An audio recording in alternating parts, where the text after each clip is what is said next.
Let's get into it, Chicago. And shout out to my girl Danny C out there putting in work. A new clash between the White House and Chicago City Hall. Thanks for joining us. I'm Scott Schneider. I'm Dawn Hasbrook. New pushback from Mayor Brandon Johnson as the feds dig into hiring practices. And tonight we are learning more about what the Justice Department plans to do next. Terrence Lee joins us with the new details and new reaction. The DOJ jumped on this quick. They sent the mayor a letter today. They're looking into whether he has been hiring people based on race. They point to this moment yesterday at a church in Woodlawn. The deputy mayor is a black woman. The Department of Planning and Development is a black woman. Infrastructure deputy mayor is a black woman. Chief Operations Officer is a black man. Budget director is a black woman. Senior advisor is a black man. And I'm laying that out because when you ask how do we ensure that our people get a chance to grow their business, having people in my administration that will look out for the interest of everyone, and everyone means you have to look out for the interest of black folks. They say if that is how he is making top picks, they want to see if the same thing is happening with lower level jobs too. The mayor's team pushed back, saying his administration looks like Chicago, and they share the breakdown: 34% black, 30% white, and 23% Hispanic. One of his most vocal critics weighed in this afternoon. Literally just gave Donald Trump yet another political gift here to use against the city of Chicago with regards to his remarks. There's a way to show that we are supportive and inclusive in our hiring, in our opportunity, in our access throughout the city of Chicago. But now the mayor has made it possible for Donald Trump to zero in on us once again, to kick us once again. City lawyers plan to go through that letter. Feds say they'll start pulling records and talking to staff. If they find discrimination, the city could face legal action or lose federal.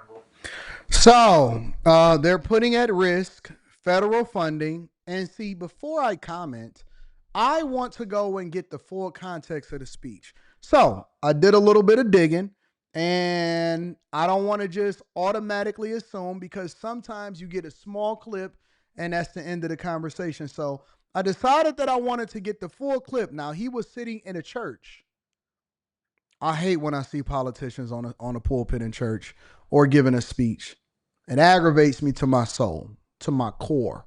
I'm not a fan of Brandon Johnson, but I said, you know what, Anton, before we go and criticize the clip, before we go and say that whether or not he's right or wrong, before we actually speak on the investigation that is now happening against his administration, which could cause for them to lose federal funding for Chicago, let me go and get the full context and see what he has to say. So when we say our people hire our people, I just want to name this. 2 administrations ago, 70 to 75% of the administration was primarily made up of white and white men. In my administration, 45% of my administration is black, 25% is Latina, 30% is white, 8% is Asian. It is the most diverse administration in the history of Chicago. And here's why I'm naming this, is because there are some detractors that will push back on me and say, you know, the only thing that the mayor talks about is the hiring of black people. No, what I'm saying is when you hire our people, we always look out for everybody else. We are the most generous people on the planet. I don't know too many cultures that have play cousins. That's how generous we are. We just make somebody a family member, right? That's just how we are. And so business and economic neighborhood development, the deputy mayor is a black woman. Department of Planning and Development is a black woman. Infrastructure deputy mayor is a black woman. Chief Operations Officer is a black man. Budget director is a black woman. Senior advisor is a black man.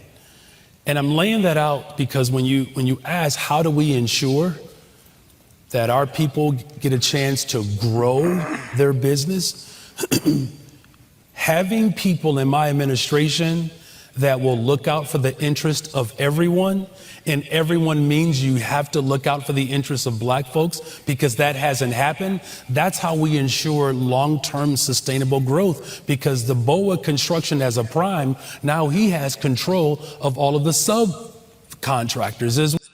All right, so I got the full context, and now I feel comfortable speaking on it because, I didn't want to just speak on it in a vacuum. I wanted to speak on it and hear what he said at length.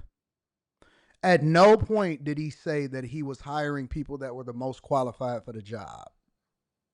Now, if the majority of the people that applied and is the most qualified for the job just so happen to be black people or black women, or even if you gay or whatever, and I'm not an advocate for um two men being together filling on each other or two women that are scissor kicking, but if they not leading with that, how would we know that that's who they are in the first place? That has nothing to do with your ability to do the job. At no point, not one time in this entire speech, did he say that I hired the people that were the best for the city to do the job. Not one time. And this kind of hits near and dear to my heart because as a person that grew up in Detroit, which was the blackest city per capita in the United States of America, the blackest city, had incredible wealth. And we're doing incredible now. We had 2 years of population growth and multiple years of budget surpluses, and we growing, and there's a lot of construction and opportunity and stuff that's happening here. That came under the administration of a white man.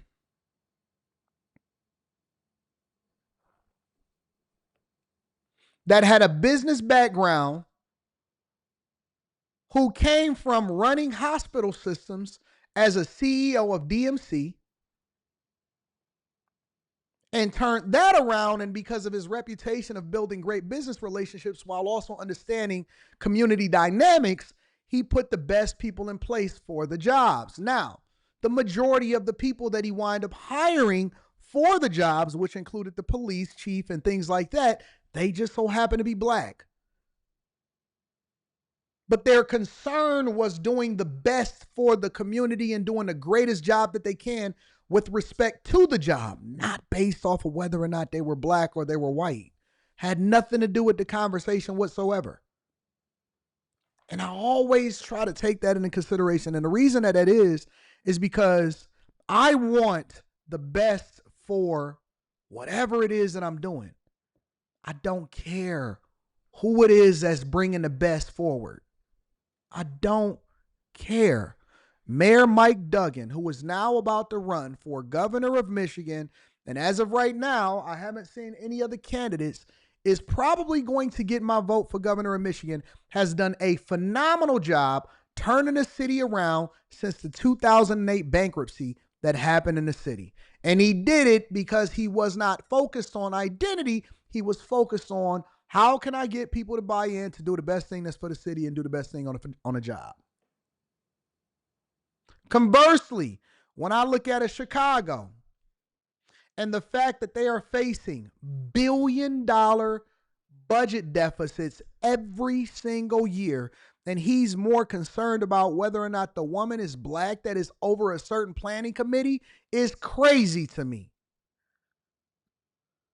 That's crazy to me. They ain't even hiring based off of who best for the job. They're hiring based off of diversity, equity, and inclusion. And that is the very thing that the Trump administration has said that you cannot do. You have to hire based off of merit, opportunity based off of merit, not based off of identity politics. What's next? They gonna hire people based off of their sexual orientation?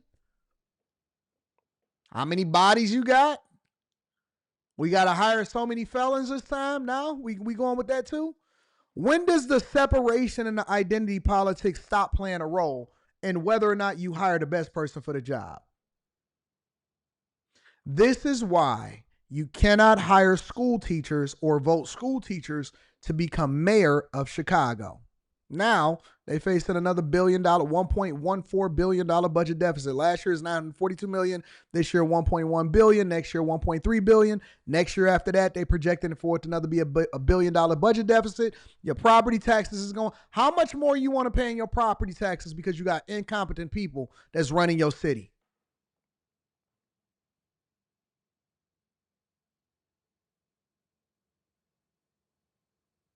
Never said anything about qualifications. 100% of it was about identity.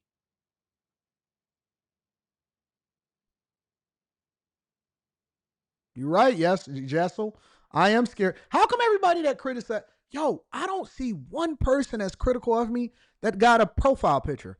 Everybody that's critical of me that's in the chat is usually they an orange J, a green A, a blue B.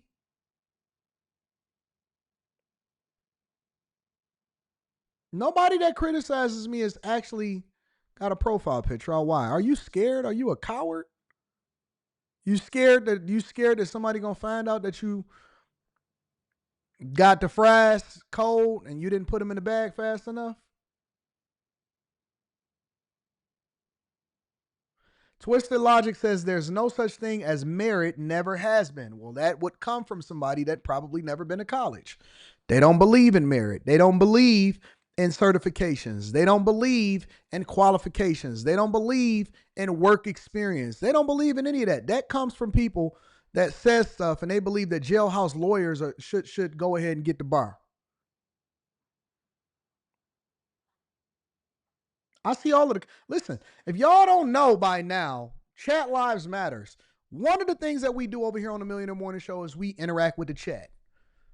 We love, the chat is the co-host of the show. They just made their account. Oh yeah, I got you.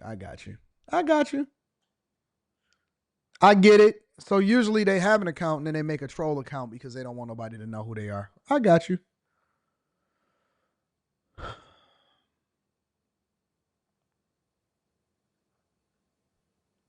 So, Brandon Johnson is now under investigation for discrimination in his hiring practices, and it's a possibility that Chicago can get federal funding pulled.